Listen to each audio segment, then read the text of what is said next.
नमस्कार। क्या आप जानते हैं कि भारत की आजादी के बाद पहली बार ऑफिशियली तिरंगा झंडा 16 अगस्त 1947 को लहराया गया था। आज भारत की आजादी से जुड़े हुए रोचक तथ्यों के बारे में करते हैं बात। बने रहे मेरे साथ।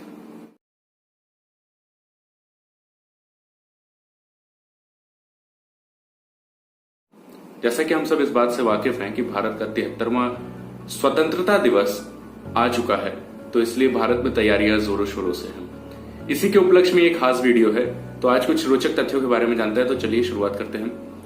पहला तथ्य ये कहता है, या पहली बात ये है कि भारत की आजादी जून 1948 में प्लान की गई थी, पर फरवरी 1947 में नए वाइस रॉय के आने के कारण, जो कि लॉर्ड माउंटबेटन थे, उनके कारण और मोहम्मद अली जिन्ना के द्वारा इंसिस्ट किए जाने के कारण पार्टीशन को लेकर के भारत की आजादी की डेट यानी तारीख जुलाई 1947 रखी गई।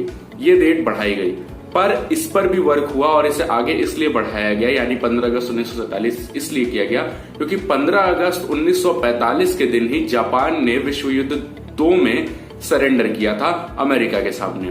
भारत की स्वतंत्रता की आधिकारिक पुष्टि 15वीं संसदीय बैठक में हुई थी, जिसकी अध्यक्षता भारत के तब के राष्ट्रपति डॉक्टर राजेंद्र प्रसाद जी द्वारा की गई थी। उनके द्वारा जब राष्ट्रीय ध्वज को एक्सेप्ट किया गया तो फ्रीडम फाइटर सुचिता कृपलानी जी ने वंदे मातरम गाया, और इनके बाद आजाद भारत के पहले प्रधानमंत्री पंडित जवाहरलाल नेहरू ने ट्राइस्ट विद डेस्टिनी वाला भाषण दिया था।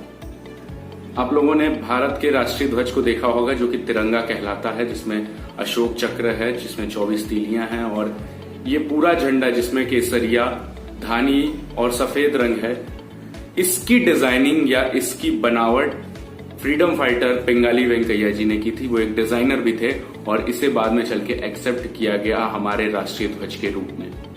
मोहनदास करमचंद गांधी यानी महात्मा गांधी जी ये चाहते थे कि कांग्रेस यानी भारतीय राष्ट्रीय कांग्रेस का विलय हो जाए जब भारत आजाद हुआ था, क्योंकि उनके हिसाब से, या उनका ये कहना था कि कांग्रेस का ये मतलब नहीं था कि वो राजनीतिक दल बने, कांग्रेस का खाली ये मतलब था कि वो भारत की आजादी को दिलाए। इवन जब उन्होंने अपनी अंतिम सांस ली, यानी अंतिम दिन था 30 जनवरी 1948, उनके हाथ में वो कागज था, वो ड्राफ्ट था जिसमें वो ये चाहते थे कि कांग्रेस का विलय हो जाए।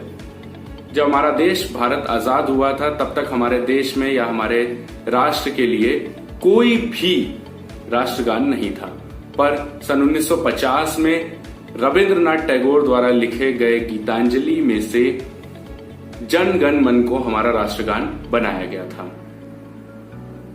आपको पता होगा कि हम भारत को देश के रूप में देखते हैं, पर भारत के संविधान में ऐसा कहीं भी नहीं लिखा है कि भारत एक देश है।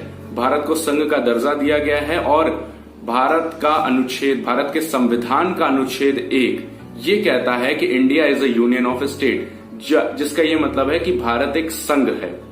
तो आप सबने ये जाना कि भारत की आजादी से जुड़े क्या क्या रोचक तथ्य थे, और भारत से भी जुड़े रोचक तथ्य क्या क्या थे।